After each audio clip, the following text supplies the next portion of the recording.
Les amis, bonjour! On se retrouve aujourd'hui après la vidéo du fantastique gros goût de Sideshow pour une autre pièce du même acabit, tout aussi exceptionnelle. On va voir aujourd'hui le Batman Armored de Jakks Pacific. Alors c'est une statue qui dépasse les 164 grammes, elle fait plus de 30 cm et elle est entièrement en plastique, en résine de synthèse. C'est une statue qui est vendue 29,90 € et qui est vraiment époustouflante. Non? Bon. Dans ce cas-là, on va voir un autre produit alors.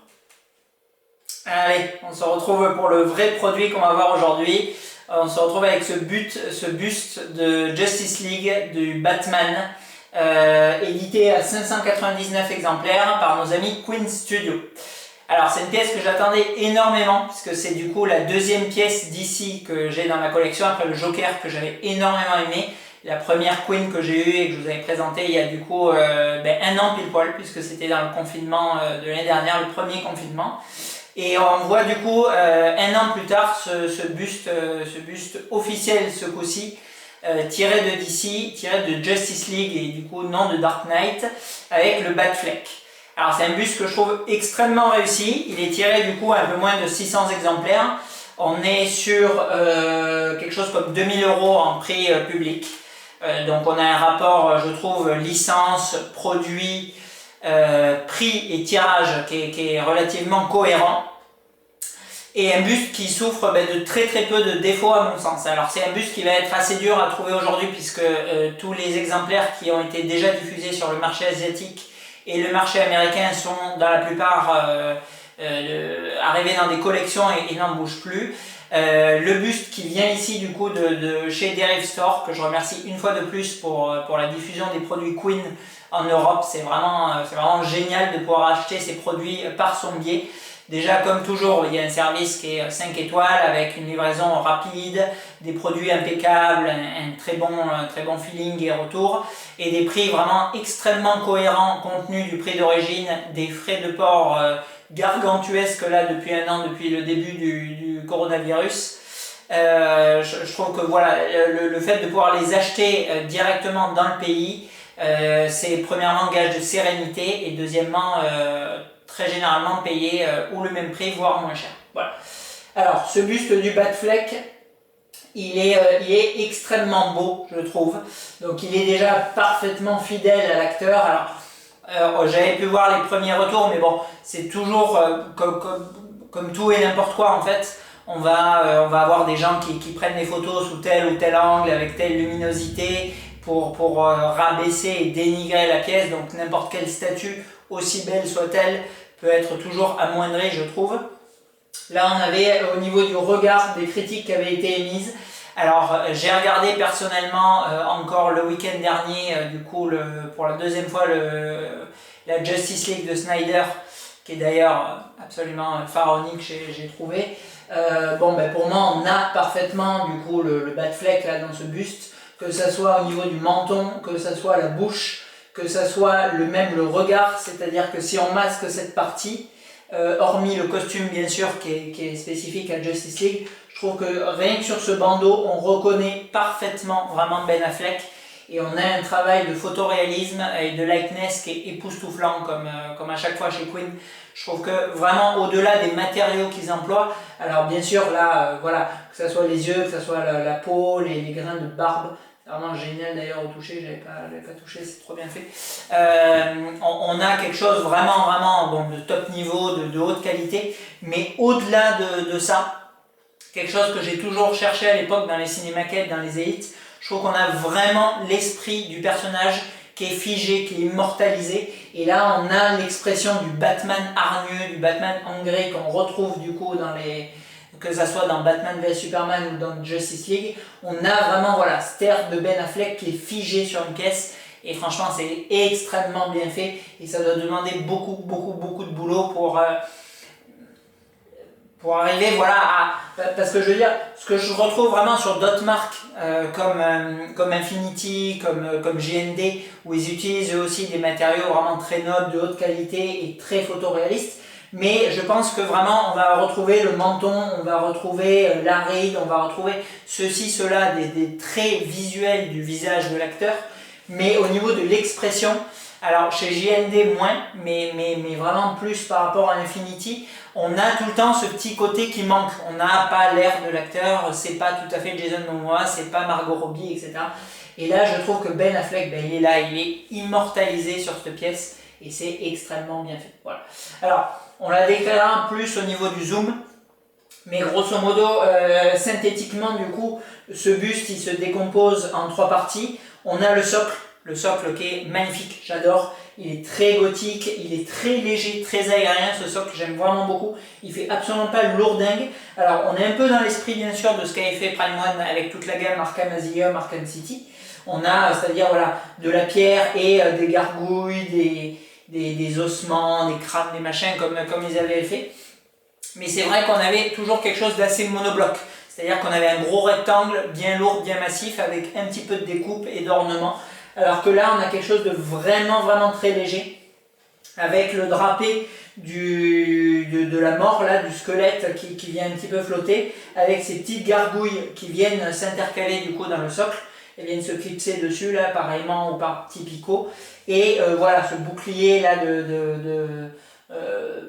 protéger et servir là un peu de justice entre guillemets, qui vient lui aussi se décrocher du coup du socle avec les bras qui sont aimantés et qui viennent du coup vraiment avancer et libérer un petit peu ce socle. Alors ce socle il est très lourd, il pèse vraiment son poids, il est en résine pleine du coup comme ce que fait Prime One, donc ça c'est cool parce qu'encore une fois moi j'aime bien quand c'est lourd. Mais voilà, malgré tout, il ne fait pas massif, il ne fait pas lourdingue. Il fait qualitatif, mais très léger, très bien sculpté, c'est vraiment très joli. Après, au niveau du buste, du costume, bon, c'est nickel, quoi. C'est nickel. Alors, on est du coup sur du full résine partout. C'est bien sûr creux, on l'entend au final. Mais on a parfaitement l'effet d'armure matelassée, voilà, du bat insigne là, qui est très bien représenté, et l'effet cuir du costume et de la cape qui est rendu à merveille, donc c'est vraiment très très bien fait, moi j'aime vraiment beaucoup. Et après au niveau du visage, c'est bien évidemment le point le plus fort, comme toujours sur les bustes Queen. On a voilà, ce socle et ce corps qui viennent du coup mettre en valeur vraiment la partie de la tête du personnage, et qui est absolument somptueuse, voilà, au niveau des peintures, au niveau de l'effet barbe de 3 jours, les yeux, le regard, l'intensité, franchement c'est quasiment sans faute. Bon, je suis vraiment un immense fan de Batman, mordu à mort de la Justice League là, de Snyder. Vraiment je surkiffe ce film, il est fabuleux, scénaristiquement, visuellement, le développement des personnages, le chara-design, j'adore absolument tout. Et là, vraiment, on a une buste qui vient, c'est vraiment l'objet du collectionneur pour les fans de Batman, pour les fans de Snyder, pour les fans de cette licence. On a un produit qui déboîte, c'est le collector un peu ultime pour le moment, je trouve, de ce personnage. Il est vraiment magnifique. Et c'est vrai que du coup, bien évidemment, on peut rêver une statue entière qui viendrait du coup épauler le Batman Dark Knight, qui est d'ailleurs très certainement en train de voyager pour la France à l'heure qu'il est. Voilà, comme le Joker du coup Dark Knight, comme le Joker de Joaquin Phoenix, on rêve vraiment d'une belle statue entière de la part de Queen Studio, une statue un peu voilà, peut-être dans l'esprit de ce qu'avait fait Prime One avec ses ennemis, mais avec encore une fois voilà, toujours plus de qualité, toujours plus de ressemblance, toujours plus de création et d'imagination au niveau des socles. Enfin, quelque chose qui bombarde, j'espère vraiment qu'ils feront une statue entière de BVS. Allez, je vais vous la zoomer et après on reviendra du coup dessus. À de suite. Alors, vraiment, avant tout, avant de zoomer les détails, moi ce que je trouve absolument magnifique sur cette pièce, c'est vraiment la découpe. La découpe, elle est à tomber par terre, je trouve. On a ce socle, encore une fois, qui est quand même plus ou moins aérien, très léger. Et on a du coup ce buste qui est vraiment en V, c'est-à-dire qu'il part... il a une coupe vraiment parfaite, je trouve, quoi. Il part voilà, du bas des pectoraux et il remonte du coup jusqu'aux épaules, donc déjà c'est très élégant. Et par-dessus, quand on le regarde de derrière, ils ont choisi du coup de couper la cape à ce niveau, et la cape et le buste, et du coup ça fait Ça fait quelque chose de vraiment, vraiment pas du tout lourd et massif. Et c'est vraiment, vraiment très réussi. Donc la découpe, elle est vraiment parfaite sur cette pièce. Voilà. Donc après, alors le socle, il fourmille pas de détails. Mais franchement, on a ce qu'il faut. Alors on a cet effet, voilà, un peu monochrome, un peu désaturé pour avoir du coup vraiment l'ambiance de Batman, l'ambiance gothique, l'ambiance un peu glauque, l'ambiance gargouille et pierre d'église. Donc ça passe vraiment extrêmement bien. Au niveau des détails, bon, c'est quand même extrêmement bien sculpté. On a voilà ce bouclier, ce gargouille là, c'est vraiment très très sympa. Et après, voilà, les matériaux, même si c'est full résine et que c'est du coup pas du vrai cuir ou autre, on a un rendu qui est quand même assez époustouflant. Franchement, que ça soit l'armure qui est censée être en une espèce de tissu là avec des parties en Kevlar, je crois, ou quelque chose comme ça, ou cette cape, là, je vous zoome dessus, c'est de la résine. Mais l'effet cuir, il y est à 3000%. C'est extrêmement bien fait, quoi. Vraiment, il n'y a pas de défaut au niveau du sculpt, du paint, c'est parfait. Alors, le Batcowl, il est nickel aussi. Le regard, là, sincèrement, en postant comme ça, en restant, vous avez le Batfleck, clair et net, quoi. Au niveau des yeux, c'est magnifique aussi. Et bon, le plus beau travail, comme toujours, au niveau de la bouche. Donc là, bon, je fais un arrêt sur zoom. La personne qui dit que c'est pas le bas du visage de Ben Affleck, c'est vraiment mauvaise foi à 3000%, parce que c'est trop ressemblant, quoi. Voilà. Fait de pilosité qui est très bien poussé, le petit grain de beauté pile poil là où il faut, la peau du coup qui luit un peu là. Franchement, c'est magnifique. C'est vraiment du très beau taf, quoi. Voilà, une vidéo du coup assez courte au final, parce que sincèrement, bien sûr, la review, la critique d'une pièce, elle passe aussi bien sûr par les défauts et leur description. Et franchement, j'en ai pas sur cette pièce. Alors bon, comme d'habitude, fanboy queen à mort, hashtag non-objectif Snyderverse, mais bon, cette pièce démonte en fait, cette pièce démonte clairement. Alors bien sûr, en fait, j'ai un peu l'impression de me répéter au travers des vidéos. Chaque Prime One, je vous dis, on a un bon rapport qualité-prix. Chaque Queen Studio, je vous dis, ça déchire, ça me met en slip, quoi. Mais je sais pas quoi vous dire de plus, en fait, parce que cette pièce, je la trouve vraiment, encore une fois, mémorable et ultime, surtout. Vraiment ultime, je trouve que c'est vraiment le mot qui la caractérise pour le coup, parce que c'est la pièce Batman. Enfin, pour le Batman, celui du coup de Snyder, c'est vraiment la pièce qui est à l'apogée. Je vois pas trop ce qu'il pourrait faire de plus. Alors pourquoi pas un Superman qui serait lui aussi assez démentiel, parce que c'est vrai qu'au final on a 3 films de Snyder sur Superman, 2 seulement sur Batman. Mais c'est vrai que bon, Batman ça reste, je pense, le personnage d'ici le plus aimé de tous, le plus connu, le plus emblématique, celui qui est au centre de la Justice League. Tant sur les plans que un peu en guise de chef. Et voilà, cette pièce, c'est le collector ultime concernant ça. Parce que c'est vrai que maintenant, on a, voilà, ça s'est énormément démocratisé. On a, oui, alors les fan-made, les prototypes, les ressemblants, les pièces d'art, les trucs de musée, machin et tout. Mais en fait, au départ, ça reste du collector, quoi. C'est vrai qu'on avait, on avait les jeux vidéo, les DVD avec la petite statuette collector à 50 €, style un peu le steelbook, en fait, quoi. Et petit à petit, on est monté en gamme jusqu'à maintenant avoir, bien sûr, son propre marché pour les produits dérivés, pour les statues, les bustes, etc. Avec des gens qui collectionnent que telle ou telle chose.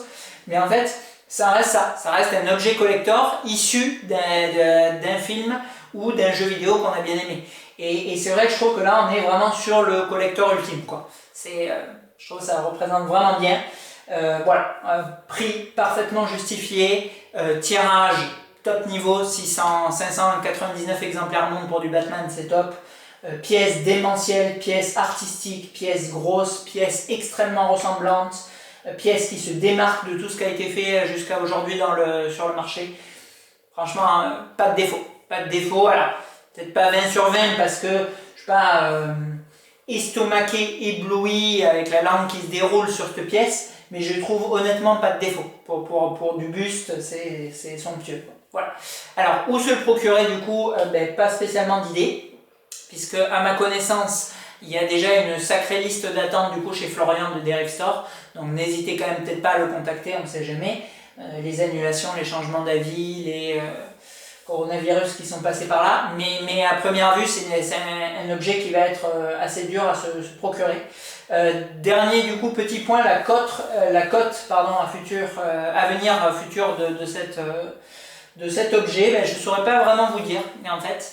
Alors autant il y en a où c'est clair et net que ça se voit que ça a monté, on fera un gros paragraphe dessus lors de la présentation de l'Ironman, mais là bon, on est à un prix qui est quand même assez costaud d'origine, c'est-à-dire que 2K bon, pour du buste qui n'est pas en soi immense ou